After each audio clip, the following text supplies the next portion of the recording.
Le vendredi 11 octobre fut un jour en or pour la boutique la plus récente de Castle Rock.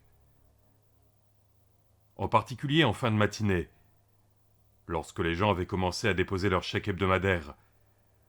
Avoir de l'argent en poche les poussait à la dépense, mais aussi le fait que ceux qui étaient venus le mercredi n'avaient dit que du bien du bazar des rêves. Il y eut, bien entendu, un certain nombre de personnes qui estimèrent que le jugement de gens assez vulgaires pour rendre visite à une boutique le jour même de son ouverture ne pouvait être digne de foi, mais elle constituait une minorité, et la clochette d'argent au-dessus de la porte du magasin tinta joyeusement toute la journée. De nouvelles choses avaient été déballées, ou étaient arrivées depuis le mercredi.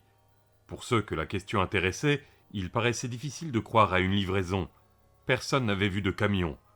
Mais au fond, ça n'avait pas beaucoup d'importance. Il y avait beaucoup plus de marchandises le vendredi, voilà ce qui comptait. Des poupées, par exemple, et des puzzles de bois admirablement bien travaillés, dont certains à deux faces. Un échiquier unique. Les pièces, en cristal de roche, représentaient des animaux africains, taillés avec un art absolument prodigieux. Girafes bondissantes pour les cavaliers, rhinocéros l'air prêt à charger en guise de tour, chacal tenant lieu de pion, lion dans le rôle des rois, et panthère féline dans celui des reines. Il y avait un collier de perles noires, qui devait manifestement coûter très cher. Mais personne n'osa s'enquérir de son prix, pas ce jour-là du moins. Sa beauté en rendait la contemplation presque douloureuse, et plusieurs visiteurs du bazar des rêves retournèrent chez eux mélancoliques et étrangement angoissés. L'image de ce collier de perles dansant dans les ténèbres juste derrière leurs yeux, noir sur noir. Tous n'étaient pas des femmes. On pouvait encore admirer une paire de marionnettes danseuses, une boîte à musique ancienne et richement décorée, dont M. Gaunt déclara qu'elle jouait un air inhabituel lorsqu'on l'ouvrait. Il en était sûr, mais ne se rappelait pas quoi, et elle était fermée à clé. Il admit qu'un éventuel acheteur devrait faire appel à un serrurier. « On en trouvait encore de l'ancienne école, dit-il, capable de faire ce genre de clé. » On lui demanda à plusieurs reprises si on pourrait lui rendre la boîte à musique, au cas où l'acheteur, ayant fait ouvrir le couvercle, découvrirait que l'air n'était pas de son goût. M. Gaunt avait souri et montré du doigt un nouveau panonceau accroché au mur. « Marchandise ni reprise ni échangée. Caveat emptor. »« Qu'est-ce que ça veut dire ?» avait demandé Lucille de Nam. Lucille, serveuse au Nan Lunchonette, était passée au magasin avec son amie Rose Helen Myers pendant la pause. « Ça veut dire que quand tu achètes chat en poche, tu gardes le chat et tu en es de ta poche, » avait répondu Rose Helen. Elle se rendit compte que M. Gaunt l'avait entendu. Elle aurait pourtant juré l'avoir vu à l'autre bout du magasin un instant auparavant, et rougit comme une pivoine. Le Lord Gaunt néanmoins se contenta de rire. « C'est juste, c'est exactement cela !» s'exclama-t-il. On comptait encore un revolver au canon très long dans une boîte, devant laquelle un Bristol indiquait « Ned Buttline spécial ». Un mannequin de garçonnet, rouquin à taches de rousseur et au regard amical pétrifié. « Prototype Howdy Doody », disait le Bristol. Des boîtes de papeterie très jolies mais sans grande valeur, un choix de cartes postales anciennes, un jeu de porte-plumes et de crayons, des mouchoirs de batiste, des animaux empaillés. Il y en avait, aurait-on dit, pour tous les goûts, et en dépit de l'absence de la moindre étiquette de prix, pour toutes les bourses. M. Gaunt fit d'excellentes affaires ce jour-là. Si la plupart des objets qu'il vendait étaient de qualité, il n'avait cependant rien d'unique. Cela ne l'empêcha pas de procéder à plusieurs transactions spéciales, qui toutes eurent lieu pendant les moments d'accalmie, où il n'y avait qu'un seul client dans le magasin. « Quand les choses se mettent à traîner en longueur, » confia-t-il à Sally Radcliffe, l'orthophoniste de Brian Rusk, lui décochant son sourire charmeur, « je commence à devenir nerveux, et quand je suis nerveux, je suis imprudent parfois. C'est mauvais pour le vendeur, mais tout à fait excellent pour l'acheteur. » Miss Radcliffe était l'une des ouailles les plus dévotes du révérend Rose, dans l'église duquel elle avait rencontré son fiancé, Lester Pratt. Outre le bouton Nuit Casino, elle en portait un qui proclamait « Jésus m'a sauvé, et vous ?» L'éclat de bois pétrifié en provenance de Terre Sainte attira son attention, et elle ne souleva pas d'objection lorsque le Lord Gaunt le prit dans la vitrine et le laissa tomber dans le creux de sa main. Elle l'acheta pour 17 $, et la promesse de faire une blague innocente à Frank Jewett, le principal de l'établissement secondaire de Castle Rock. Elle quitta la boutique 5 minutes après y être entrée, l'air perdu, dans un rêve. Monsieur Gaunt lui avait proposé d'emballer l'objet, mais elle avait refusé, déclarant qu'elle préférait le tenir à la main. À voir la manière dont elle franchit la porte, il aurait été difficile de dire si ses pieds touchaient le plancher, ou glissaient juste à quelques centimètres au-dessus. La clochette d'argent tinta. Cora Rusk entra, bien déterminée à acheter la photo du King. Elle fut extrêmement désappointée lorsque le Landgaunt lui apprit qu'il l'avait vendue. Cora voulut savoir qui l'avait acheté. « Je suis désolé, répondit-il. Mais la dame n'était pas du Maine. Les plaques de sa voiture étaient de l'Oklahoma. »« Bon sang, elle est raide, celle-là !» s'écria Cora d'un ton de colère et de réelle détresse. Elle ne s'était pas rendu compte à quel point elle désirait cette photo. Juste au moment où M. Gaunt l'avait informé qu'il l'avait vendue. Henry Gendron et sa femme Yvette se trouvaient à ce moment-là dans la boutique, et le Landgaunt demanda à Cora de l'attendre un instant, pendant qu'il allait les accueillir. « Il croyait avoir quelque chose, » ajouta-t-il, « qu'elle trouverait peut-être d'un intérêt égal, sinon supérieur. » Après avoir vendu un ours en peluche aux Gendron, un cadeau pour leur fille, et les avoir accompagnés, il avait demandé à Cora de l'attendre encore un peu pendant qu'il allait chercher quelque chose dans l'arrière-boutique. Elle attendit donc, mais sans véritable curiosité ni impatience. Pesante et grise, la dépression l'avait envahie. Elle avait vu des centaines de photos du King, des milliers peut-être, et elle en possédait une demi-douzaine, mais celle-là lui avait paru particulière. Elle n'aurait su dire en quoi. Elle haïssait la femme de l'Oklahoma. Puis M. Gaunt revint, tenant un petit boîtier à lunettes en peau de lézard. Il l'ouvrit et montra à Cora une paire de lunettes d'aviateur au verre fortement fumé. La respiration de Cora se bloqua. Elle porta la main à son cou qui tremblait. « Est-ce que ce sont... » commença-t-elle, incapable d'aller plus loin. « Les lunettes de soleil du King, oui, » confirma gravement le Landgaunt. « L'une de ses 60 paires. On m'a dit que celle-ci était ses préférées. » Cora acheta les lunettes pour 19,50 $. « J'aimerais que vous me donniez aussi une petite information, » reprit M. Gaunt, avec un regard qui pétillait. « Disons que c'est un supplément, d'accord ?»« Une information ? Quel genre d'information ?» fit Cora, prise d'un doute. « Regardez par la vitrine, Cora. » Elle s'exécuta, mais ses mains ne lâchèrent pas les lunettes. De l'autre côté de la rue, la voiture de police numéro 1 de Castle Rock était garée en face du Clip Joint.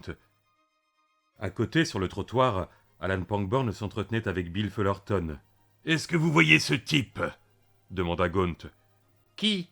Bill Fullerton ? »« Non, idiote ! L'autre !»« Le shérif Pangborn ? » ?»« C'est ça !»« Oui, je le vois. » Cora se sentait dans le brouillard, comme hébétée. La voix de Leland Gaunt lui paraissait venir de très loin. Elle n'arrivait pas à penser à autre chose qu'à ce qu'elle venait d'acheter, à ces merveilleuses lunettes. Il lui tardait de rentrer chez elle, les essayer. Mais bien sûr, elle ne pouvait partir tant qu'il ne lui serait pas permis de le faire, car la transaction ne serait conclue que lorsque M. Gaunt déclarerait qu'elle l'était. « Il m'a tout l'air de ce que nous appelons un client pas commode dans mon métier. Que pensez-vous de lui, Cora ? » ?»« Il est intelligent. Comme shérif, il ne vaudra jamais le vieux George Bannerman, c'est ce que dit mon mari. Mais il est malin comme un singe. »« Vraiment ?» La voix de Leland Gaunt avait pris de nouveau une intonation hargneuse et fatiguée.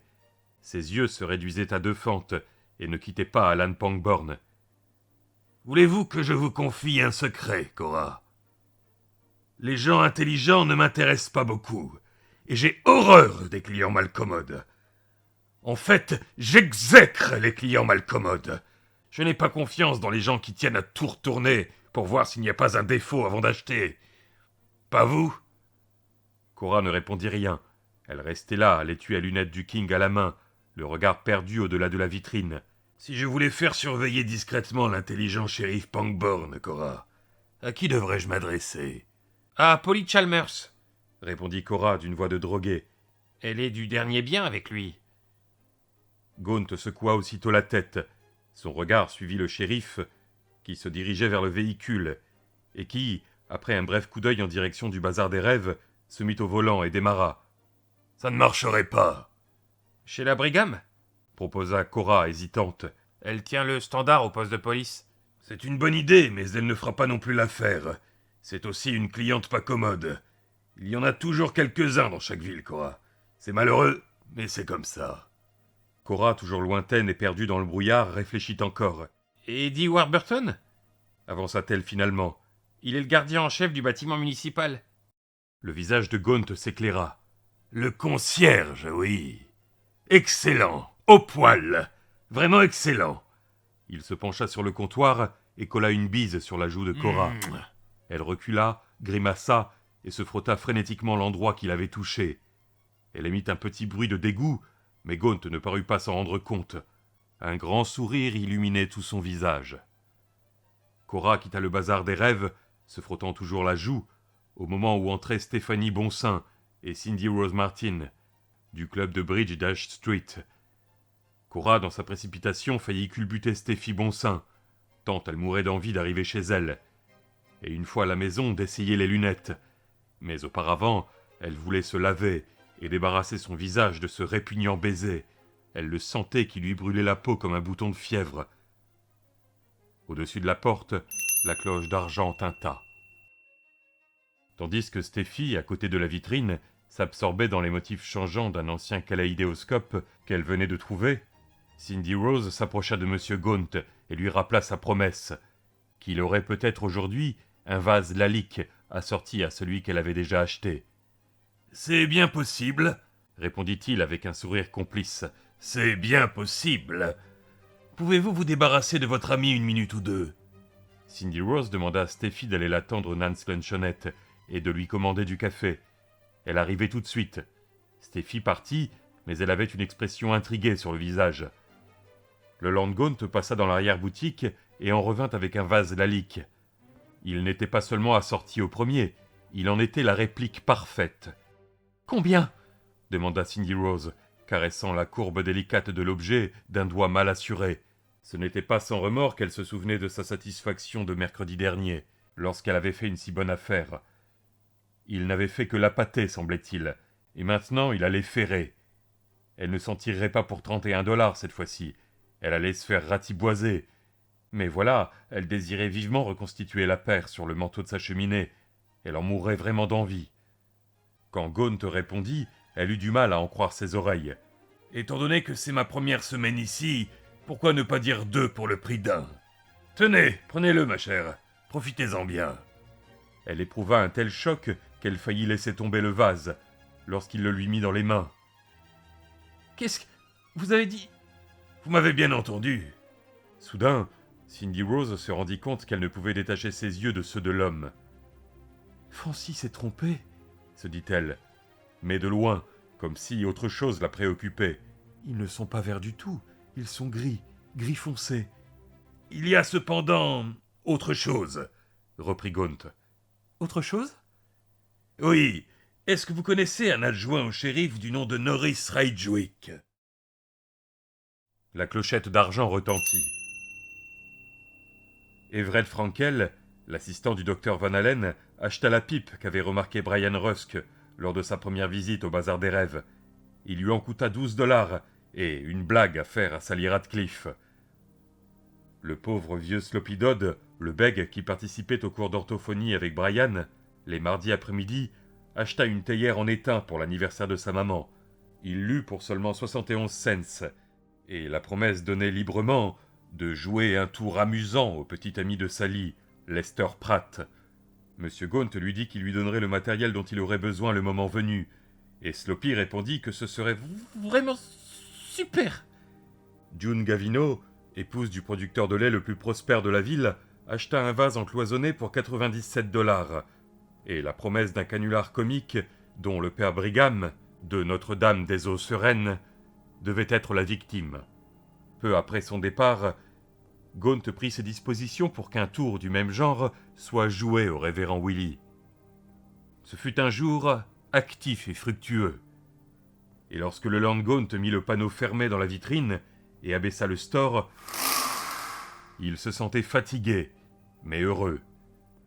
Il avait fait des affaires superbes et pris une première initiative pour s'assurer que le shérif Pangborn ne viendrait pas lui mettre des bâtons dans les roues, Une bonne chose. L'ouverture était toujours la partie la plus délicieuse d'une opération. Mais il arrivait qu'elle fût aussi stressante, voire même risquée. Il pouvait se tromper au sujet de Pangborn, bien entendu, mais Gaunt avait appris à suivre son instinct dans ce genre de choses, et il lui paraissait plus prudent d'éviter d'avoir affaire au shérif, du moins tant qu'il ne l'aurait pas amené sur son propre terrain. M. Gaunt admit que la semaine qui s'annonçait allait être riche d'événements, et qu'il y aurait de beaux feux d'artifice avant même qu'elle s'achève. Beaucoup de feux, beaucoup d'artifices.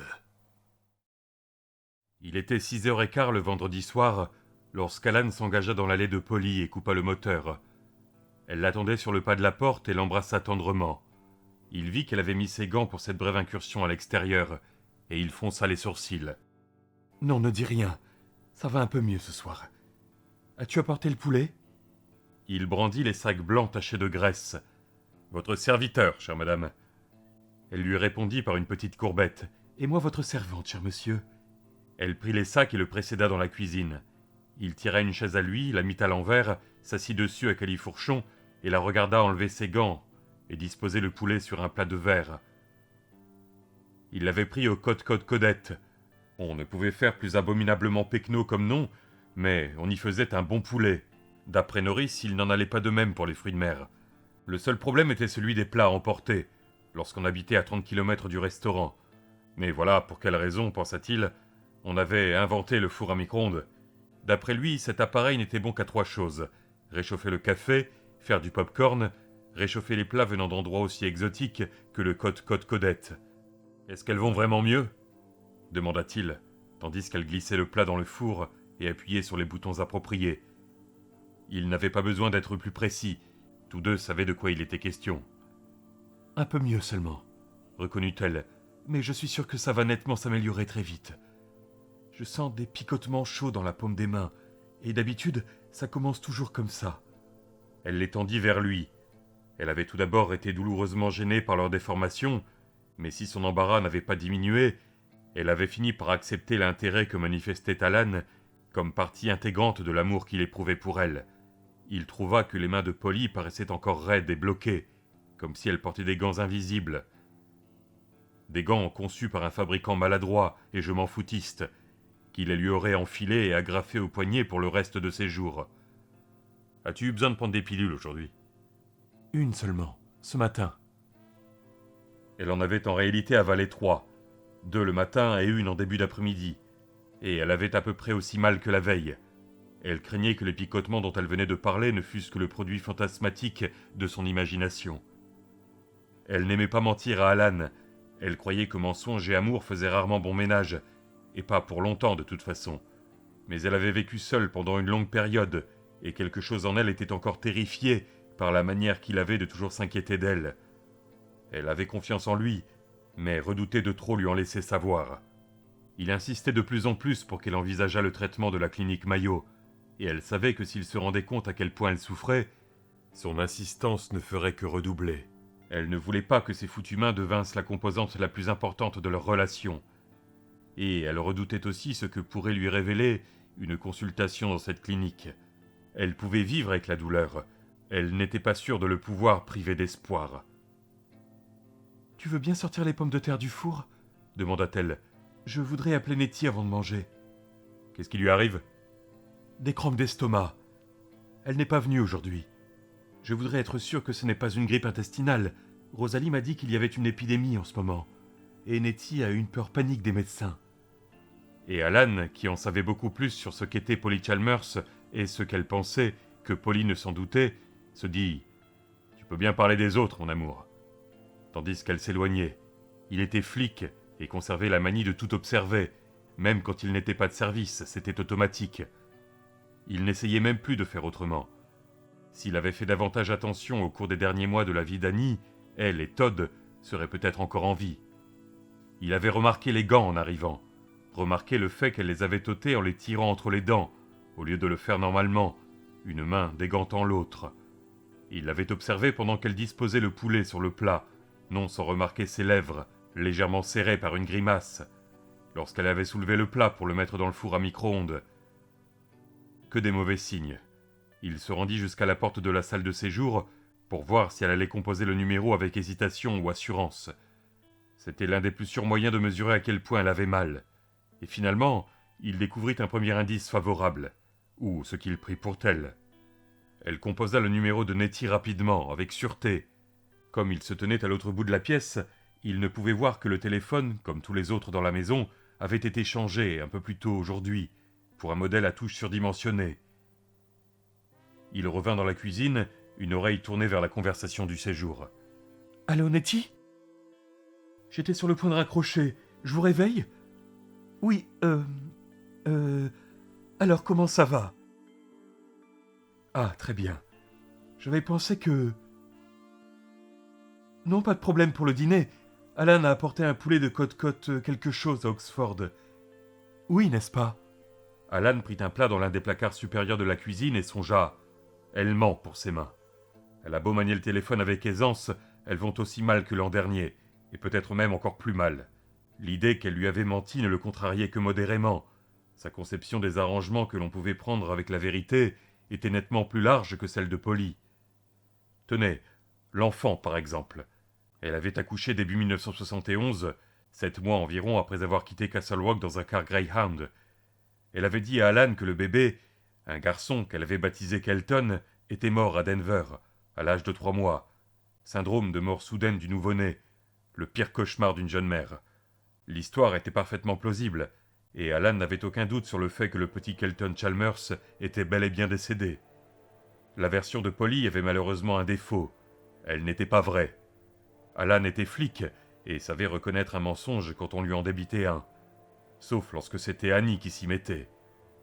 Ouais, sauf lorsque c'était Annie, exception dûment notée et enregistrée. Comment avait-il compris que Polly lui mentait ? Un battement trop rapide des paupières sur un œil un peu trop grand, le fixant d'un regard un peu trop direct. La façon dont sa main gauche était venue tirer sur le lobe de son oreille, sa manière de croiser et de décroiser les jambes, ce signal enfantin pour dire « je blague ». Tout cela, et rien en particulier. Avant tout, une alarme qui s'était déclenchée dans sa tête, comme le détecteur de métal d'un aéroport au passage d'un trépané portant une plaque métallique. Ce mensonge ne le mettait pas en colère et ne l'inquiétait pas non plus. Certaines personnes mentent pour tirer des bénéfices, d'autres mentent parce qu'elles souffrent. Et il y a des gens qui mentent simplement parce que l'idée de dire la vérité leur est totalement étrangère.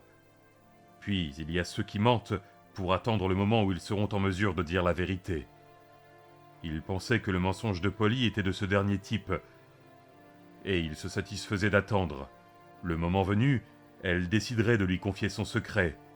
Rien ne pressait. Cette seule idée paraissait un luxe.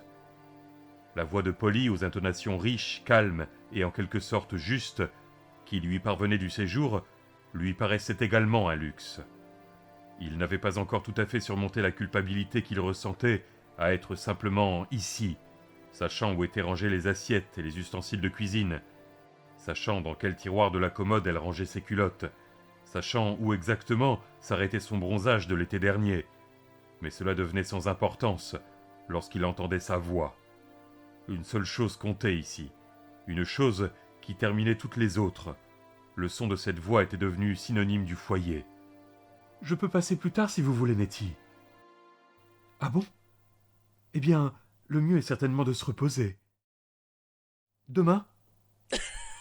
Polly éclata de rire, un son libre et agréable, qui donnait à chaque fois à Alan l'impression que le monde était mystérieusement régénéré. Il songea qu'il pourrait attendre longtemps la révélation de ses secrets, pourvu qu'elle rît simplement comme ça de temps en temps. « Bon sang, non ! Demain c'est dimanche. Je vais juste rester couché et beaucoup pêcher. » Alan sourit. Il ouvrit le tiroir au-dessus des plaques chauffantes, en retira des gants rembourrés et ouvrit le four normal. 1, 2, 3, 4 pommes de terre. Au nom du ciel, comment avait-elle pu penser qu'à tous les deux, ils allaient manger des pommes de terre de cette taille ? Évidemment, il savait qu'il y en aurait trop, que c'était la façon de cuisiner de Polly. Ces 4 énormes pommes de terre dissimulaient un autre secret, sans aucun doute. Et un jour, lorsqu'il connaîtrait tous les comment, ou presque tous, ou au moins certains d'entre eux, son impression d'étrangeté et de culpabilité passerait peut-être. Il faut que j'y aille, Nettie. Tout va bien, lança Alan. Je contrôle la situation. Je suis un policier, ma petite dame. Mais n'hésitez pas à appeler si vous avez besoin de quoi que ce soit. Vous êtes sûr que ça va maintenant? Et vous me le diriez dans le cas contraire, n'est-ce pas, Nettie? D'accord? D'accord. Quoi? Non, c'était juste pour savoir. Oui, vous aussi. Bonne nuit, Nettie. À son retour, elle trouva le couvert mis, le poulet sur la table, et Alan en train de peler une pomme de terre pour elle. Tu es vraiment un chou, Alan. Ce n'était pas la peine. Tout ça fait partie du service, joli môme. Encore une chose qu'il avait bien comprise. Lorsque les mains de Polly étaient dans cet état, la vie se transformait pour elle en une série de minuscules combats diaboliques. Les événements ordinaires d'une existence ordinaire se métamorphosaient en autant d'obstacles épuisants à franchir, et la sanction de l'échec était de la gêne en sus de la souffrance. Charger le lave-vaisselle, mettre du petit bois dans la cheminée, manipuler un couteau et une fourchette pour peler une pomme de terre brûlante. « Assieds-toi, lui dit-il, et coton. » Elle éclata de rire et le pressa contre elle, mais en se servant de l'intérieur des avant-bras, remarqua l'observateur implacable au fond de lui. L'homme moins froid qu'il y avait également en lui, cependant, ne fut pas insensible à la manière dont son corps bien fait s'appuyait contre le sien, ni à la douce odeur de shampoing qui montait de ses cheveux. « Tu es le plus adorable des hommes, » dit-elle. Il l'embrassa, doucement pour commencer, puis avec plus de force. Ses mains descendirent jusque dans le bas du dos de Polly et ne s'arrêtèrent qu'au renflement des fesses. Le tissu de son vieux jean était aussi lisse et doux que de la moleskine. « Bas les pattes, mon bonhomme, dit-elle finalement. On mange d'abord. On verra plus tard pour le câlin. Est-ce une invitation? Si ses mains allaient aussi mal qu'il le croyait, elle se serait esquivée. Mais elle répondit « Doré sur la tranche. » Alan s'assit, satisfait. Enfin, pour le moment. Al vient-il pour le week-end?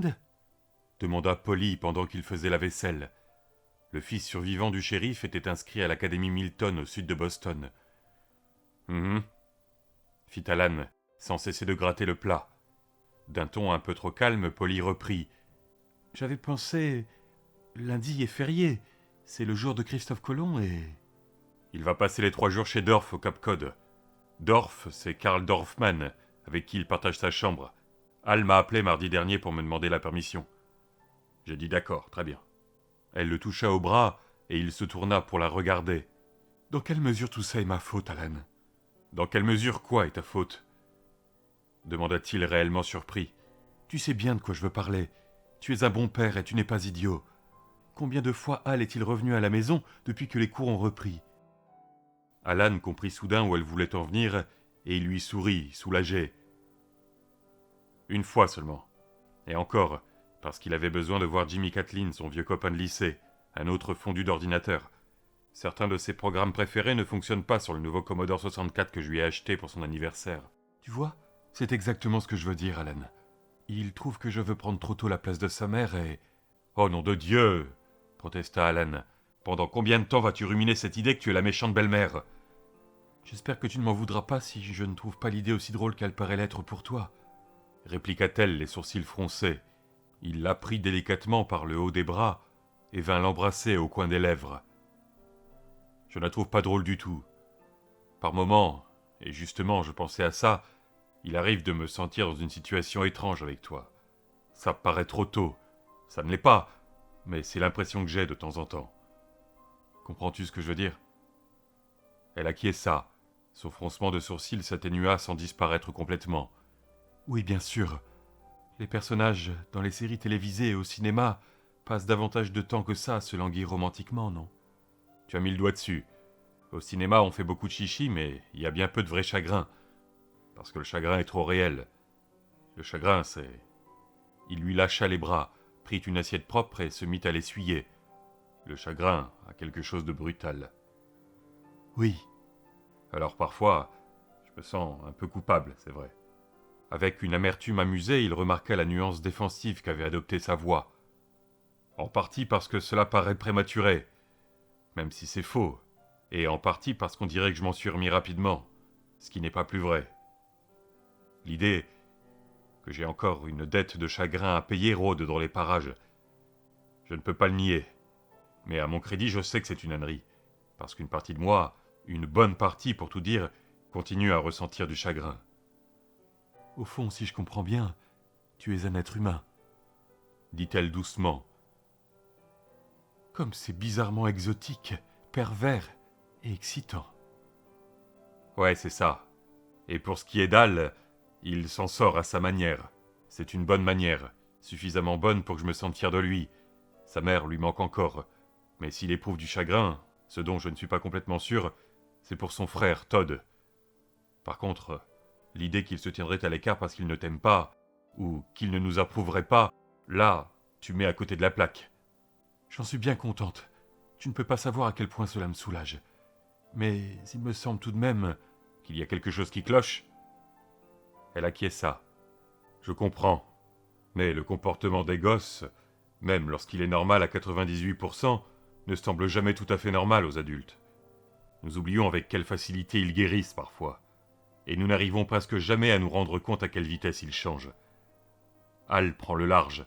Il s'éloigne de moi, de ses vieux copains comme Jimmy Catlin, même de Castle Rock. Il prend le large, c'est tout. Comme une fusée dont le 3e étage vient de s'allumer. Tous les gosses font ça, et c'est sans aucun doute à peu près toujours une surprise pénible pour les parents. Je trouve qu'il s'y prend tôt, remarqua doucement Polly. 17 ans, c'est jeune tout de même, pour prendre le large. Oui, très jeune. Il avait répondu sur un ton qui n'était pas tout à fait de la colère. Il a perdu sa mère et son frère dans un accident stupide. Sa vie a explosé. Ma vie a explosé.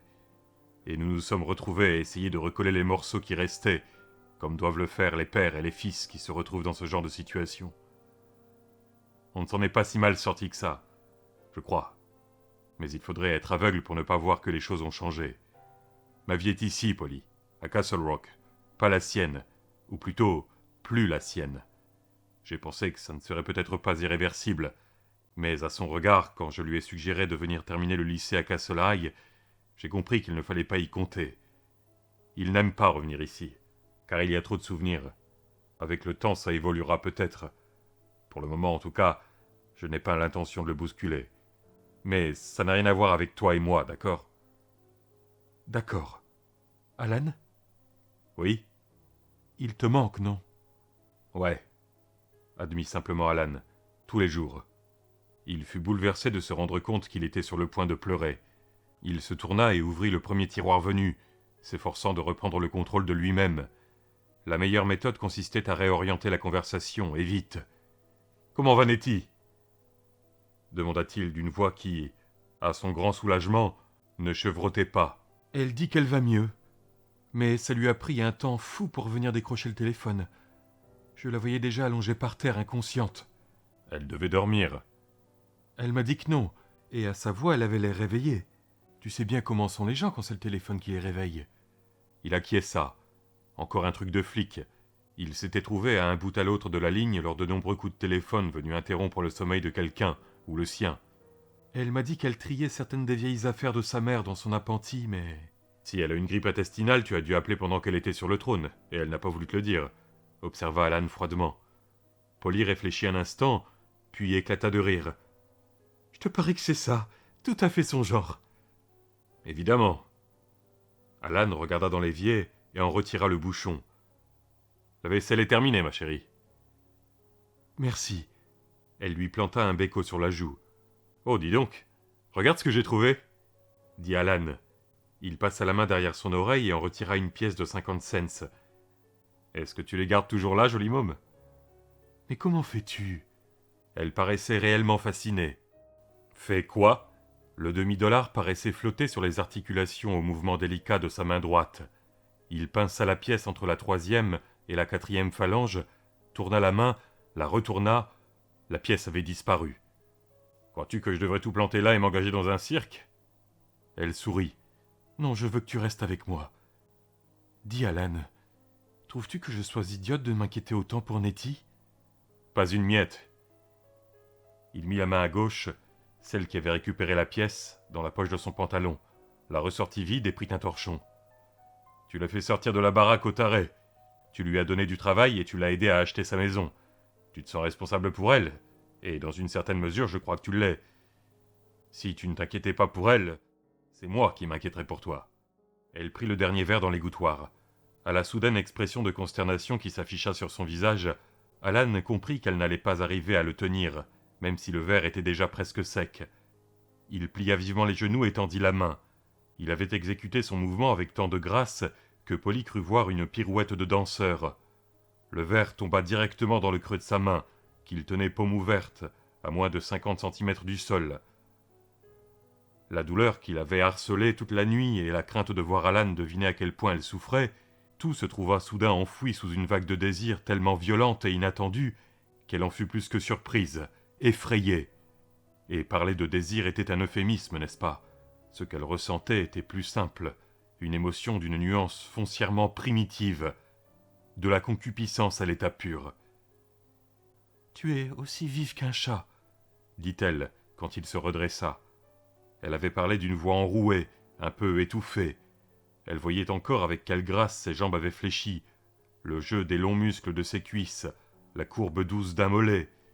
Mais comment un homme de ta taille peut-il bouger aussi vite? Aucune idée, dit-il. Il la regarda et son visage prit une expression intriguée. Qu'est-ce qui t'arrive, Polly? T'as l'air toute drôle. Tu te sens pas bien? Je me sens comme quelqu'un qui va jouir dans son slip. La vague le submergea à son tour, juste comme ça. Ce n'était ni bien ni mal, ça arrivait. Voyons un peu ça.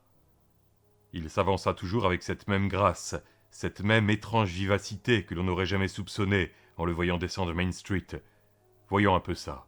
Il posa le verre sur le comptoir, glissant la main droite entre les jambes de Polly, avant qu'elle eût compris ce qui se passait. « Alan, qu'est-ce que tu fais ?» Et tout d'un coup, tandis que du pouce il s'appuyait avec une force retenue contre son clitoris, le fait se transforma en un « fait ». Il la souleva avec une aisance et une force stupéfiantes. Elle passa les bras autour de son cou, prenant bien garde en un tel moment de le tenir avec ses avant-bras, ses mains dépassées comme de petits fagots raidis, mais c'était bien la seule chose en elle qui fût raide. Elle avait l'impression de fondre de la tête aux pieds. « Alan, repose-moi !» « Aucune envie, » répondit-il, la soulevant plus haut. Il glissa sa main libre entre les omoplates de Polly et se mit à la caresser en la pressant contre lui. Elle se retrouva en train de se balancer d'avant en arrière sur la main calée dans son entrecuisse, tandis qu'Alan l'aidait à osciller. Elle avait l'impression d'être juchée sur une merveilleuse balançoire, les pieds dans le vent, les cheveux dans les étoiles. « Alan, tiens-toi bien, joli môme. » Il riait, comme si elle ne pesait pas plus lourd qu'un sac de plumes.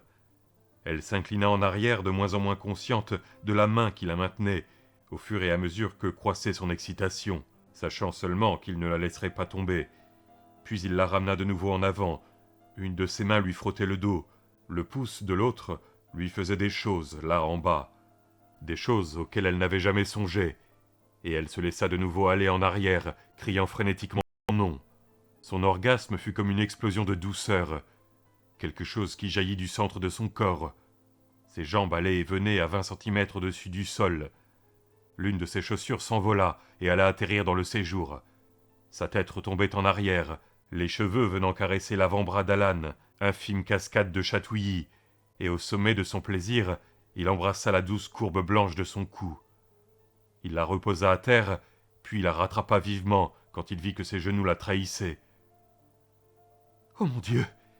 dit-elle avec un petit rire exténué. « Oh mon Dieu, Alan, je ne relaverai plus jamais ce jean. » Il trouva l'idée hilarante et s'esclaffa bruyamment à son tour, bientôt obligé de se laisser tomber sur une chaise, jambe droite, hurlant de rire, en se tenant l'estomac. Elle s'approcha de lui. Il la prit, la fit asseoir sur ses genoux un instant, puis se leva et l'emporta dans ses bras. Elle se sentit de nouveau balayée par la même vague d'émotion et de désir brut qu'un moment auparavant, mais elle était plus claire cette fois, mieux définie. « Maintenant, oui, maintenant c'est le désir pur. Je désire tellement cet homme. Amène-moi au premier, dit-elle. Si c'est trop loin pour toi, amène-moi sur le canapé. Et si c'est encore trop loin, prends-moi ici sur le plancher. Je crois que je peux au moins aller jusque dans le séjour. Comment vont tes mains, joli môme? Quelles mains? Elle avait répondu d'un ton langoureux, en fermant les yeux. Elle se concentra sur ce que ce moment lui apportait de joie limpide, et se déplacer ainsi au creux de ses bras dans le temps et l'espace, au cœur de l'ombre et encerclée par sa force. Elle pressa son visage contre la poitrine d'Alan, et lorsqu'il la posa sur le canapé, elle l'attira à lui, en se servant de ses mains cette fois. Ils restèrent presque 1 heure sur le canapé, puis un long moment sous la douche. Combien de temps, elle n'en avait aucune idée, mais jusqu'à ce que le manque d'eau chaude les en chassât. Puis elle l'entraîna dans son lit, où elle se trouva trop épuisée et repue pour faire autre chose que se pelotonner contre lui. Elle avait certes pensé qu'elle lui ferait l'amour cette nuit, mais davantage pour calmer les inquiétudes d'Alan que par réel désir de sa part à elle. Elle ne s'était en tout cas pas attendue à une aussi impressionnante série d'explosions. N'empêche, elle était heureuse. Elle sentait la douleur revenir s'installer dans ses mains, mais elle n'aurait pas besoin de prendre de Percodan pour dormir ce soir. « Tu es un amant fantastique, Alan. Et toi, une maîtresse merveilleuse. Unanimité. » Elle posa la main sur la poitrine d'Alan.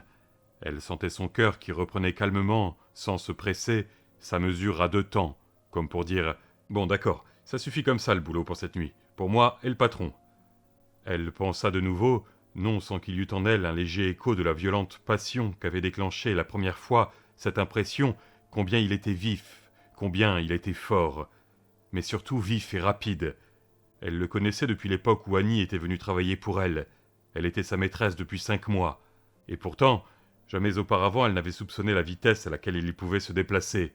On aurait dit une version grandeur nature des tours qu'il faisait avec les pièces ou les cartes, ou encore des ombres chinoises, talent que presque tous les gosses de la ville connaissaient et le suppliaient d'exercer quand ils le rencontraient. Ça fichait la frousse, mais c'était aussi merveilleux. Elle sentit qu'elle s'assoupissait. Elle aurait dû lui demander s'il avait l'intention de passer la nuit ici, et lui dire alors de mettre la voiture au garage dans ce cas. Comme dans toutes les petites villes, les langues allaient bon train à Castle Rock. Mais c'était un trop gros effort, trouvait-elle. Alan y veillerait. Alan, commençait-elle à croire, veillait toujours à tout. « Rien de nouveau du côté de Buster ou du révérend Willy ?» demanda-t-elle d'une voix endormie. Alan sourit. C'est tranquille sur les 2 fronts. C'est quand je les vois le moins que j'apprécie le plus Keaton et Rose. Et d'après ce critère, j'ai passé une excellente journée. « C'est parfait, » murmura-t-elle. « Ouais, mais il y a encore mieux. »« Quoi donc ?» Norris a retrouvé sa bonne humeur. Il a acheté une canne à pêche montée chez ton copain, Monsieur Gaunt. Et il n'a plus qu'un seul sujet de conversation. La partie de pêche qu'il va faire le prochain week-end. Je crois qu'il va se geler les fesses ou les petites choses qui en tiennent lieu, mais si Norris est content, je le suis aussi. J'étais navré pour lui à un point que tu n'imagines pas lorsque Keaton est venu lui casser la baraque hier. Les gens se moquent de Norris parce qu'il est maigre comme un clou, et un peu dans la lune, mais au bout de 3 ans il est devenu un bon officier de police, au moins pour une petite ville, et il a l'épiderme aussi sensible que n'importe qui. Ce n'est pas sa faute s'il ressemble au demi-frère de Dunlop. Elle sombrait dans de petites ténèbres où n'existait aucune souffrance. Polly se laissa aller, et tandis que le sommeil la gagnait, une petite expression de satisfaction féline se peignit sur son visage. Pour Alan, le sommeil fut long à venir. La voix intérieure avait fait sa réapparition, mais perdu son ton de fausse gaieté. Elle était maintenant interrogative, plaintive, presque perdue. « Où sommes-nous, Alan ? Est-ce que c'est bien la bonne chambre ? Le bon lit ? La bonne compagne ? Je n'y comprends plus rien, on dirait. » Il se prit soudain de pitié pour cette voix, mais non pour lui-même. Jamais elle ne lui avait paru aussi étrangère qu'en ce moment. Il songea qu'elle avait aussi peu envie de s'exprimer qu'il avait envie, lui, le Alan qui existait dans le présent et faisait des plans d'avenir, de l'entendre.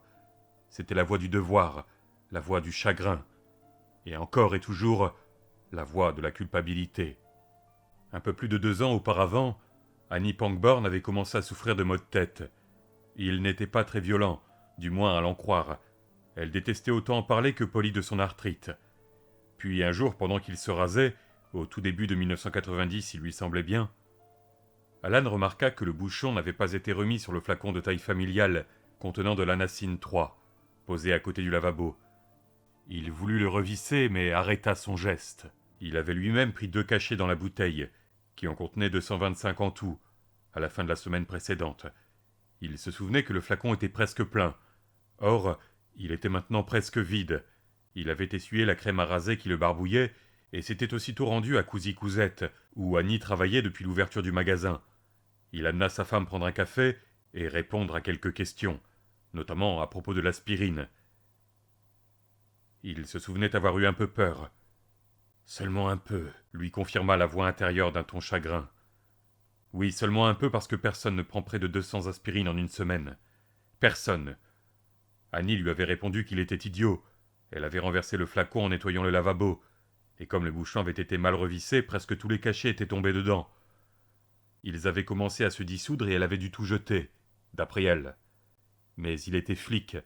Même en dehors des heures de service, il conservait les réflexes d'analyse et d'observation, qui en sont la déformation professionnelle. Il ne pouvait pas débrancher le détecteur de mensonges. En observant les gens, au moment où ils répondent à la question que l'on vient de leur poser, en les observant attentivement, on devine presque toujours s'ils mentent ou non. Alan se souvenait d'avoir interrogé un homme qui signalait tous ses mensonges en frottant l'ongle de son pouce sur une canine. La bouche proférait les mensonges, le corps semblait condamné à les dénoncer. Ils étaient dans un box chez Nan. Il avait pris les mains d'Annie dans les siennes et demandé la vérité. Et lorsque, après un instant d'hésitation, elle lui avouait que bon, les maux de tête avaient un peu empiré, et qu'en effet elle avait pris pas mal d'aspirine, mais certainement pas tous les cachets qui manquaient, car la bouteille s'était vraiment renversée dans le lavabo, il l'avait cru. Il s'était fait avoir par le truc le plus éculé du manuel, celui que connaissent tous les repris de justice, la méthode poudre aux yeux. Si vous vous faites prendre à mentir, battez en retraite et dites une partie de la vérité. S'il l'avait observé plus attentivement, il se serait rendu compte qu'Annie lui dissimulait toujours la vérité. Il l'aurait obligé à admettre quelque chose qui lui paraissait presque impossible, et qui pourtant était vrai. Il le savait maintenant, qu'elle souffrait de maux de tête tellement violents qu'elle en était à prendre au moins 20 cachets d'aspirine par jour.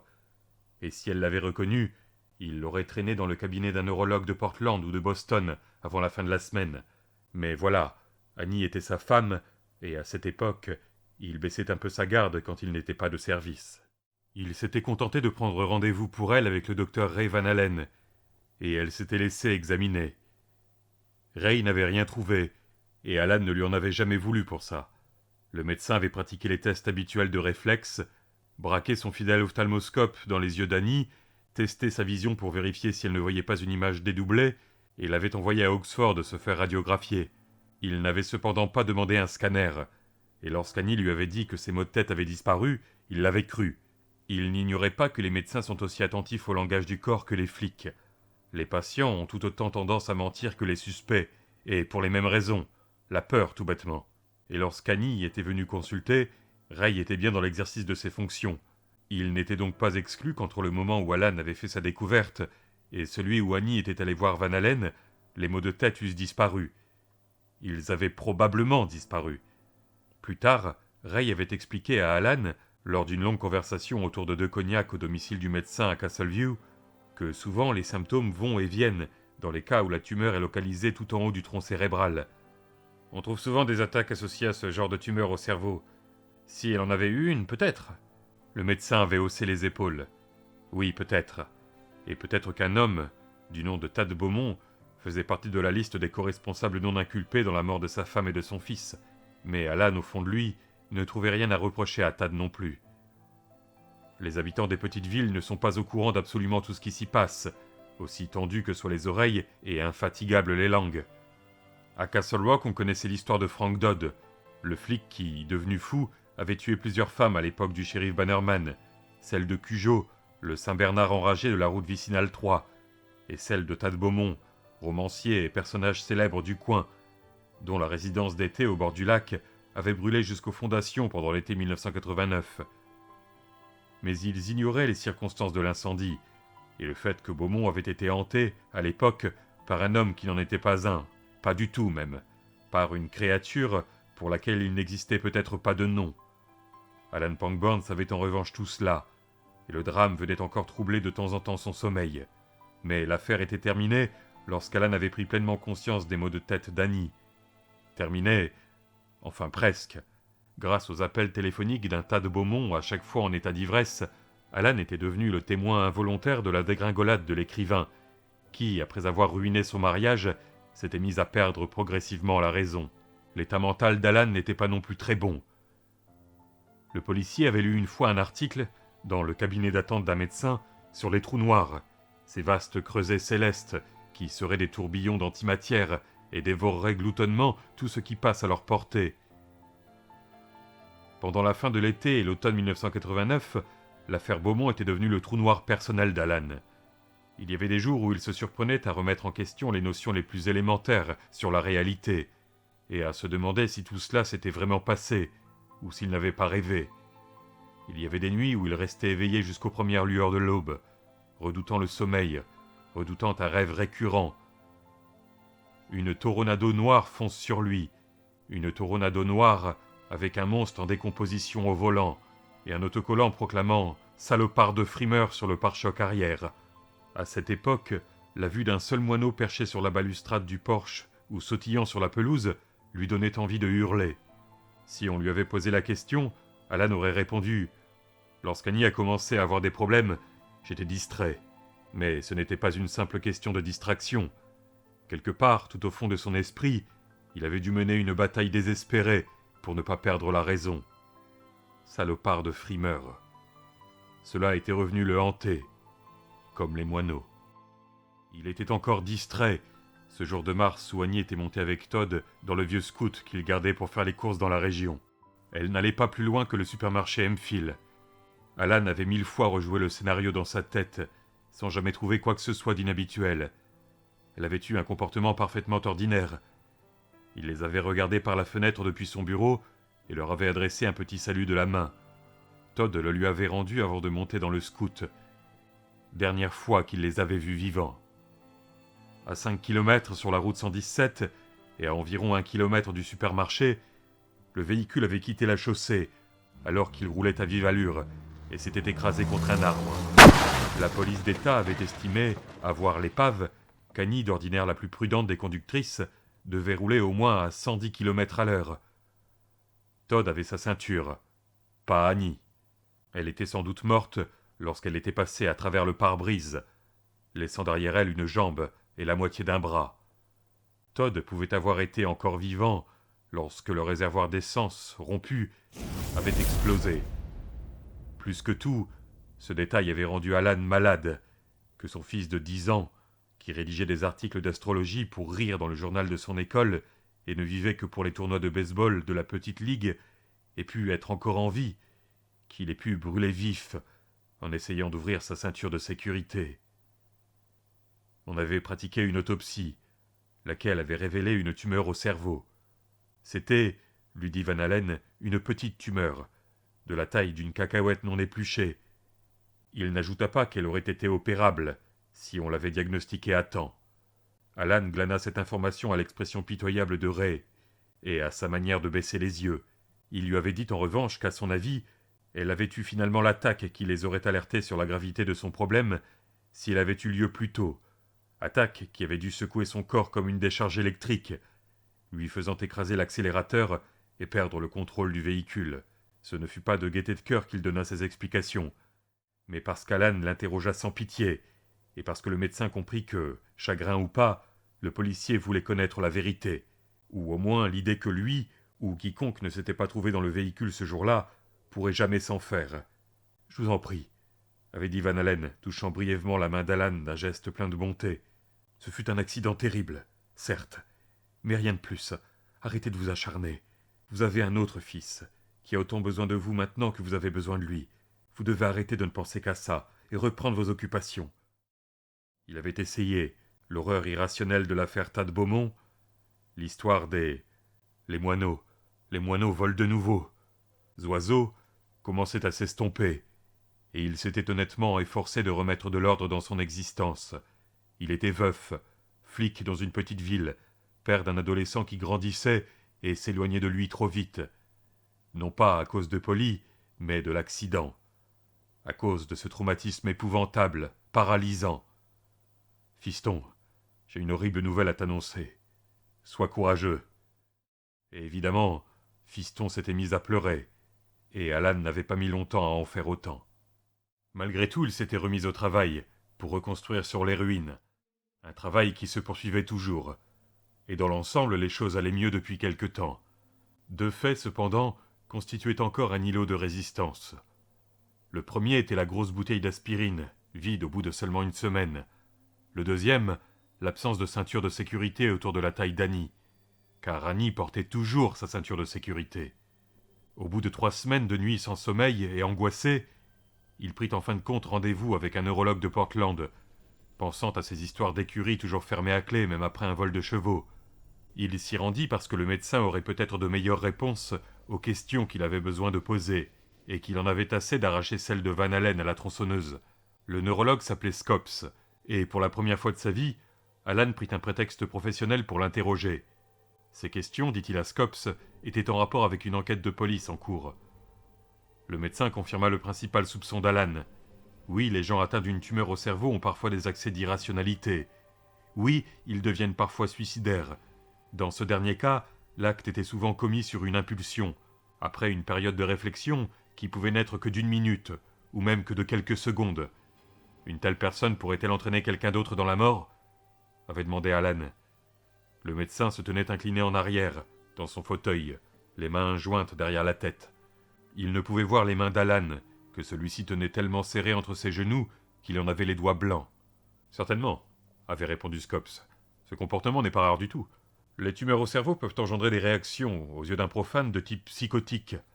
Le malade peut conclure que des souffrances qu'il endure sont partagées par tous ceux qui l'aiment, voire même par toute la race humaine, ou bien il peut s'imaginer que les êtres qui lui sont chers ne voudraient pas vivre sans lui. » Scopes mentionna Charles Whitman, l'homme qui, du haut de la Texas Tower, avait tué 2 douzaines de personnes avant de mettre fin à ses jours, ainsi qu'un professeur adjoint du lycée de l'Illinois qui avait tué plusieurs élèves avant de rentrer chez lui se loger une balle dans la tête. Dans les 2 cas, l'autopsie avait révélé une tumeur au cerveau. Mais il s'agissait d'un type de comportement qui n'avait rien de constant et n'affectait qu'une minorité de cas. Les tumeurs au cerveau provoquaient parfois des symptômes bizarres, voire exotiques. Parfois, elles n'en provoquaient aucun. Impossible de le dire à coup sûr. Impossible. Autrement dit, laisse tomber. Excellent conseil, mais dur à avaler, à cause du flacon d'aspirine et de la ceinture de sécurité. Cependant, c'était surtout la ceinture qui continuait de chiffonner Alan, petit nuage noir qui refusait de se dissiper au fond de son esprit. Elle ne prenait jamais le volant sans la boucler, pas même pour aller jusqu'au bout de la rue. Todd avait bouclé la sienne comme d'habitude néanmoins. Si elle avait décidé, peu après avoir fait marche arrière dans leur allée pour la dernière fois, de se tuer et de se faire accompagner par Todd dans la mort, n'aurait-elle pas demandé au garçon de défaire sa ceinture ? Même en proie à la douleur, à la dépression, à la confusion, elle n'aurait tout de même pas voulu que Todd souffrît, non ? Impossible de le dire à coup sûr. Laisse tomber. Même aujourd'hui, allongé dans ce lit avec Polly qui dormait à ses côtés, il trouvait le conseil difficile à suivre. Son esprit ne pouvait s'empêcher d'y retourner, comme un chiot qui mâchonne un vieux morceau de cuir qu'il met peu à peu en charpie avec ses petites dents pointues. À ce stade, une image se présentait régulièrement à lui, une image cauchemardesque qui l'avait finalement poussé à se confier à Polly Chalmers, car elle était la femme de qui Annie avait été la plus proche au cours des derniers mois de sa vie. Il imaginait Annie qui défaisait sa ceinture, écrasait l'accélérateur et lâchait le volant. Elle le lâchait parce que ses mains avaient autre chose à faire dans les quelques secondes qui restaient. Elle le lâchait pour pouvoir déboucler aussi la ceinture de sécurité de Todd. Telle était l'image. Le scout fonçant à 120 à l'heure, obliquant sur la droite, vers les arbres, sous un soleil blanc de mars annonciateur de pluie, tandis qu'Annie s'escrimait à défaire la ceinture de Todd, et que le garçon, hurlant et apeuré, s'escrimait à repousser les mains de sa mère. Il imaginait le visage tant aimé d'Annie, transformé en un masque épouvantable de sorcière. Il voyait la terreur sur les traits déformés de son fils. Il s'éveillait parfois au milieu de la nuit, le corps enrobé d'une chape moite de transpiration, tandis que la voix de Todd résonnait dans ses oreilles. « Les arbres, maman! Attention, les arbres !» Il était donc allé voir Polly à l'heure de la fermeture de Cousy-Cousette, et lui avait demandé si elle accepterait de venir chez lui prendre un verre, ou bien si cela la gênait qu'il vînt en prendre un chez elle. Assis dans sa cuisine, la bonne cuisine, affirmait la voix intérieure, devant une tasse de thé pour elle et de café pour lui, il avait commencé à parler de son cauchemar, lentement, avec de multiples hésitations. « Il faut que je sache si c'est possible. S'il lui arrivait d'avoir des périodes de dépression ou de comportements irrationnels, sans que je m'en sois rendu compte, ou à mon insu, il faut que je sache. » Il s'interrompit momentanément, incapable de poursuivre. Il savait quels mots employer, mais il devenait de plus en plus difficile de les prononcer, comme si le circuit de communication entre son esprit malheureux et confus et sa bouche devenait de plus en plus difficile à établir et sujet à des pannes, avant d'être définitivement interrompu. Il fit un gros effort et reprit. « Il faut que je sache si elle était suicidaire. Voyez-vous, il n'y a pas qu'Annie qui est morte. Todd est parti avec elle, et s'il y a des signes que je n'ai pas remarqués, alors je suis responsable de sa mort. Et c'est quelque chose qu'il faut que je sache, il me semble. » Il s'était arrêté là, le cœur battant sans joie dans sa poitrine. Il passa le dos de la main sur son front et ne fut pas très surpris de sentir de la sueur. « Alan, répondit-elle, posant une main sur son poignet. Elle le regardait sans ciller de ses yeux bleu clair. Si j'avais relevé de tels signes, et si je n'en avais parlé à personne, je serais aussi coupable que vous avez l'air de vouloir l'être. Il en était resté bouche bée. Il s'en souvenait très bien. Polly avait peut-être observé quelque chose de particulier dans le comportement d'Annie qui lui aurait échappé. Il n'avait pas poussé son raisonnement plus loin. L'idée que faire une telle observation entraînait la responsabilité de ne pas rester les bras croisés pour l'observateur ne lui était jamais venue à l'esprit. Vous n'avez donc rien vu? Non, je n'ai pas cessé d'y penser et d'y repenser depuis. Je ne cherche pas à minimiser votre chagrin, mais vous n'êtes pas le seul à ressentir cela. Et vous n'êtes pas le seul à vous être livré à des examens de conscience prolongés depuis la mort d'Annie. Je suis tellement revenu là-dessus au cours de ces dernières semaines que j'en ai eu le tournis, à force de rejouer des scènes et des conversations à la lumière de ce qu'a révélé l'autopsie. C'est ce que je fais encore aujourd'hui, à celle de l'histoire de la bouteille d'aspirine. Et savez-vous ce que je trouve? Quoi? Que dalle!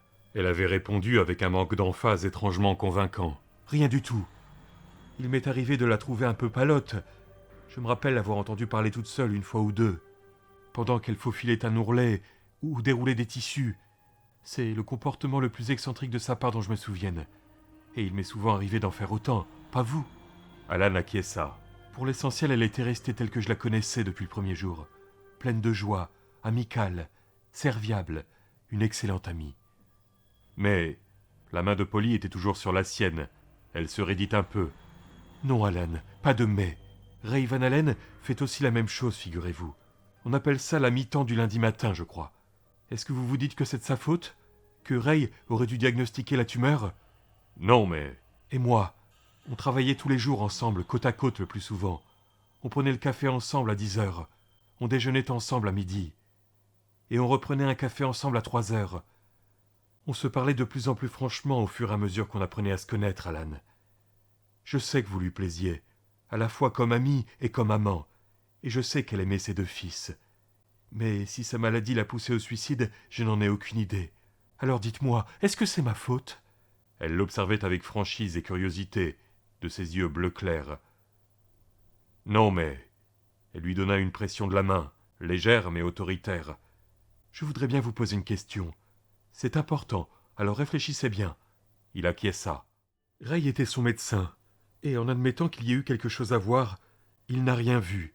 J'étais son ami, et je n'ai rien vu non plus. Vous étiez son mari, et vous non plus, vous n'avez rien vu. Toujours en admettant qu'il y ait eu quelque chose à voir.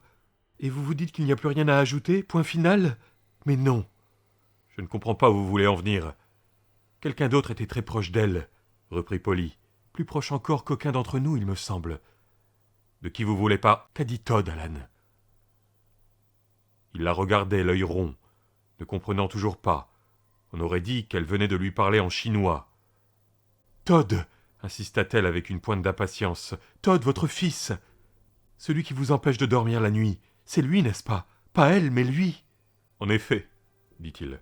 C'est lui. Il avait répondu d'une voix haut perchée et chevrotante, très différente de son ton habituel, et sentit quelque chose qui se déplaçait en lui, quelque chose de vaste et de fondamental.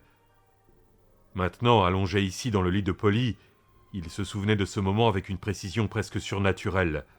Assis à la table de la cuisine, la main de Polly sur son poignet, un rayon oblique de soleil de la fin de l'après-midi, ses cheveux comme des fils d'or, ses yeux clairs, son inflexibilité tempérée de douceur. A-t-elle obligé Todd à monter dans la voiture, Alan? Se débattait-il? Criait-il? Non, bien sûr que non. Mais c'était Sam. De qui était l'initiative pour qu'il l'accompagne au supermarché ce matin-là? D'elle ou de lui? Vous en souvenez-vous? Il commença par dire non, mais soudain la mémoire lui revint. Leur voix lui parvenant du séjour, tandis qu'il était assis à son bureau épluchant des dossiers. « Je dois aller au supermarché, Todd. Veux-tu m'accompagner? Est-ce que je pourrais regarder une nouvelle cassette vidéo? » Sans doute. Demande à ton père s'il n'a besoin de rien. C'était son initiative, répondit-il à Polly. En êtes-vous sûr? Oui, mais elle lui a posé la question. Elle ne l'a pas obligé.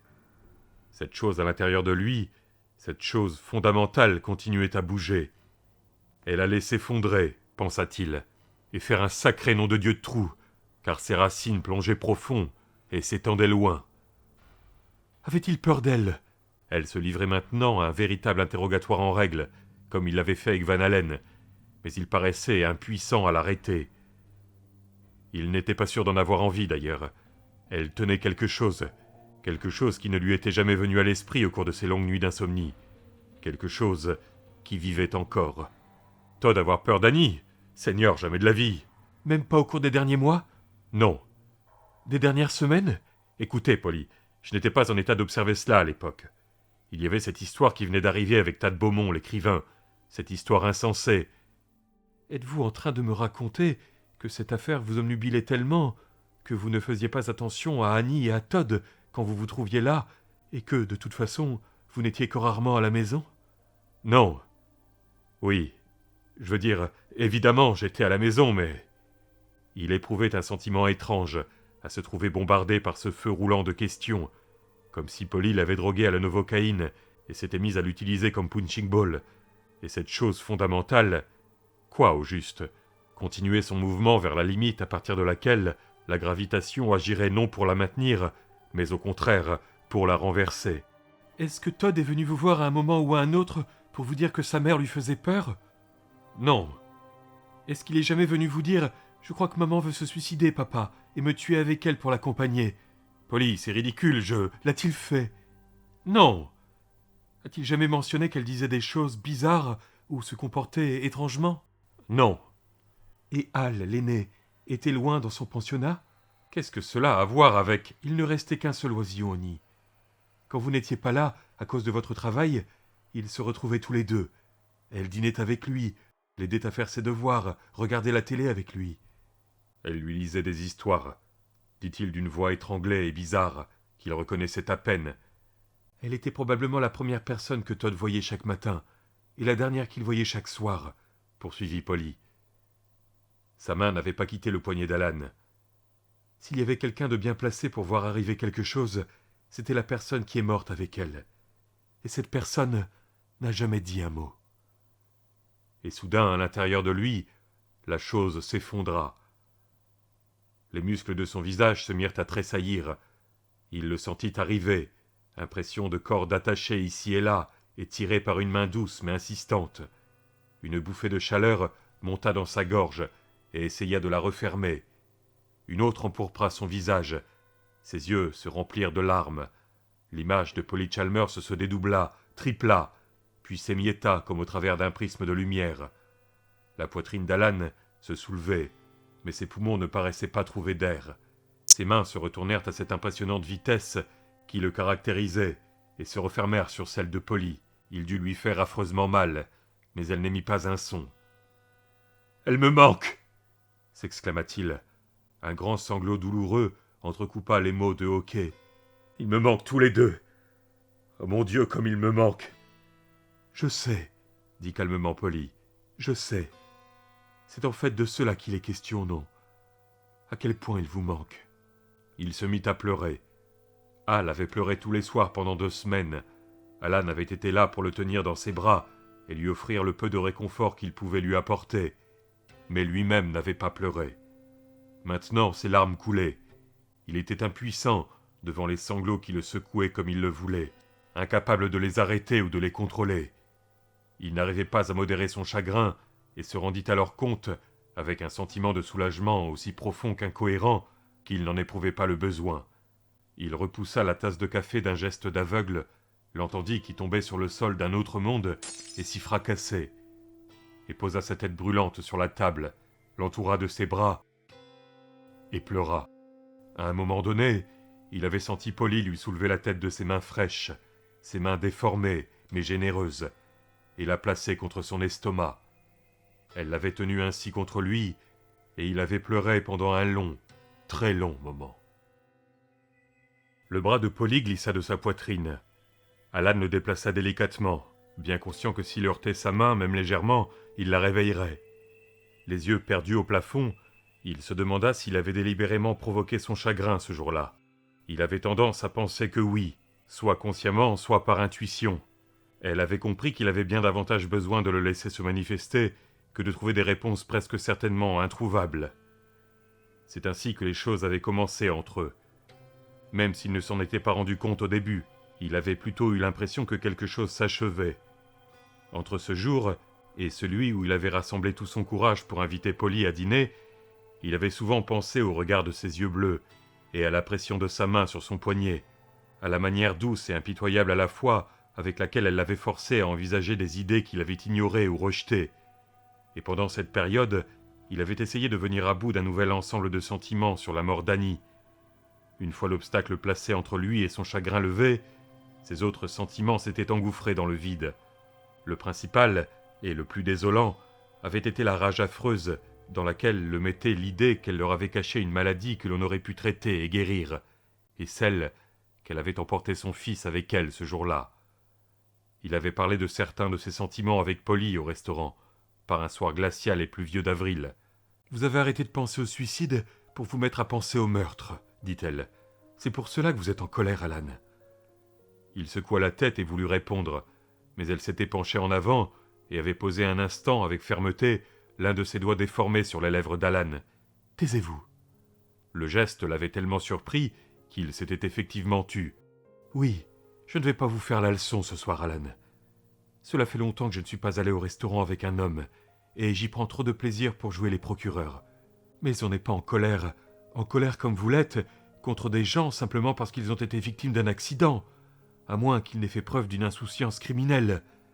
Si Annie et Todd étaient morts parce que les freins du scout avaient lâché, vous pourriez vous en vouloir de ne pas les avoir fait vérifier, ou poursuivre Sonny Jacket en justice, pour n'avoir pas fait son travail la dernière fois qu'il en avait assuré l'entretien. Mais vous n'en voudriez pas à Annie, pas à elle, vous ne croyez pas ? Probablement pas. Certainement pas. Ce fut peut-être un accident d'un genre ou d'un autre, Alan. Vous savez qu'elle a pu avoir une attaque une fois au volant. Parce que Van Allen vous a dit que ce n'était pas à exclure. Mais vous est-il jamais venu à l'esprit qu'elle a pu donner un coup de volant pour éviter un daim ? Qu'il a pu s'agir de quelque chose d'aussi bête que ça ? Cette idée l'avait effleuré. Un daim, un oiseau, voire même une voiture arrivant dans l'autre sens en roulant à gauche. D'accord, mais la ceinture de sécurité. Bon sang, vous n'allez pas l'oublier un peu, cette ceinture ? Elle avait parlé avec tant de véhémence et de conviction que les clients de la table voisine leur jetèrent de brefs coups d'œil. Elle a peut-être eu une crise de migraine qui lui aurait fait oublier de boucler sa ceinture cette fois-là. Ou peut-être l'avait-elle mal bouclée. Mais cela ne signifie nullement qu'elle a délibérément jeté le scout contre les arbres. Cette hypothèse explique en plus que la ceinture de Todd ait été bouclée. De toute façon, ce n'est toujours pas la question. C'est quoi alors ? La question, c'est qu'il y a trop de peut-être pour justifier votre colère. Et même si vos pires soupçons sont vrais, vous ne le saurez jamais, n'est-ce pas ? Non, jamais. Et même si vous le saviez. Elle le regarda sans ciller. Une bougie brûlait entre eux sur la table. À sa flamme, les yeux de Polly devenaient d'un bleu plus foncé, et il voyait un minuscule reflet de lumière briller dans chacun d'eux. Une tumeur au cerveau est également un accident. Il n'y a aucun coupable à chercher là, Alan. Comment dites-vous déjà dans votre jargon ? Pas d'auteur du crime. Tant que vous n'aurez pas accepté cette idée, il n'y aura pas la moindre chance. Comment ça, la moindre chance ? La moindre chance pour nous, Alan, répondit-elle avec calme. Je vous aime beaucoup, et je ne suis pas trop vieille pour prendre des risques, mais suffisamment pour avoir connu quelques expériences pénibles qui m'ont appris jusqu'où mes sentiments pouvaient me conduire quand je leur laissais la bride sur le cou. Je ne les laisserai pas s'approcher de ce niveau, croyez-moi, tant que vous n'aurez pas arrêté de vous tourmenter à cause d'Annie et de Todd. Il la regarda, le souffle coupé. Elle soutint son regard, l'air grave, par-dessus la table élégante de la vieille auberge de campagne, tandis que des reflets orange jouaient sur la douceur de sa peau, du côté gauche de son visage. Dehors, le vent soufflait, une longue note de trombone dans les chéneaux. « En ai-je trop dit ?» demanda-t-elle. « Si oui, ramenez-moi à la maison, Alan. J'ai presque autant horreur d'être mise dans l'embarras que j'ai horreur de ne pas dire ce que je pense. » Il tendit la main par-dessus la table et effleura brièvement le poignet de Polly. « Non, vous n'en avez pas trop dit. J'aime vous écouter, Polly. » Alors elle lui avait souri, un sourire qui avait éclairé tout son visage. « Vous aurez donc votre chance. » Ainsi les choses avaient-elles commencé pour eux. Ils ne s'étaient pas sentis coupables de se voir, mais ils avaient admis la nécessité d'être prudents, pas seulement parce qu'ils habitaient une petite ville dont Alan était l'un des élus, et que Polly avait besoin de la bonne volonté de la communauté pour que sa petite entreprise continuât à prospérer, mais parce que l'un comme l'autre craignaient cette possibilité, se sentir coupables. Aucun des deux n'était trop vieux pour ne pas prendre ce genre de risque, semblait-il, mais il l'était un peu trop pour faire preuve d'imprudence. Ils devaient faire attention. Puis en mai, ils avaient couché ensemble pour la première fois, et elle lui avait parlé de toutes les années entre autrefois et aujourd'hui. L'histoire qu'il soupçonnait de ne pas être entièrement vraie, celle que, il en était convaincu, elle lui raconterait un jour sans ce regard un peu trop direct et sans le petit geste machinal de la main tirant sur le lobe de son oreille gauche. Il s'était rendu compte des difficultés qu'elle avait eues à faire ses premiers aveux, et il s'en satisfaisait pour le moment. Le reste viendrait plus tard. Il devait s'en satisfaire, car il fallait faire attention. Il suffisait déjà amplement de tomber amoureux d'elle, tandis que se déroulait paresseusement le long été du Maine. Et maintenant, tandis qu'il contemplait dans la pénombre les dalles isolantes au plafond de la chambre de Polly, il se demandait si le moment n'était pas venu de parler à nouveau mariage. Il avait essayé une première fois en août, et elle avait eu le même geste du doigt. « Taisez-vous » ou plutôt « Tais-toi » il se disait. Mais le train de ses pensées conscientes commença alors à se rompre, et Alan coula paisiblement dans le sommeil. Il rêva. Il faisait des courses dans un magasin gigantesque, remontant une allée d'une telle longueur qu'elle se réduisait à un point très loin. On y trouvait de tout ce qu'il avait toujours désiré sans pouvoir se l'offrir. Une montre sensible à la pression, un véritable fedora de feutre de chez Abercrombie & Fitch, le célèbre chapelier, une caméra 8 mm Bell & Howell, et des centaines d'autres articles. Mais il y avait quelqu'un qui se tenait derrière lui, juste derrière son épaule, quelqu'un qu'il ne pouvait voir. « Ici, en bas, on appelle ça des trucs à vous bourrer le mou, vieux schnock », observa une voix qu'Alan connaissait. Elle appartenait à ce grand salopard qui frimait au volant de sa Toronado noire, George Stark. « On appelle ce magasin Terminusville, » reprit la voix, « parce que c'est l'endroit où on met un terme à tout, bien et service. » Alan vit un grand serpent, on aurait dit un python, qui aurait eu une tête de serpent à sonnette, qui se glissait au milieu d'un énorme assortiment d'ordinateurs Apple marqué « Utilisation gratuite ». Il se tourna pour s'enfuir, mais une main à la paume dépourvue de ligne le saisit au bras et l'arrêta. « Vas-y !» fit la voix d'un ton persuasif. « Prends tout ce que tu veux du schnock, absolument tout ce que tu veux, et paie ensuite. » Mais chacun des articles qu'il prenait se transformait en un débris carbonisé et tordu. Tout ce qui restait de la boucle de ceinture de sécurité de son fils.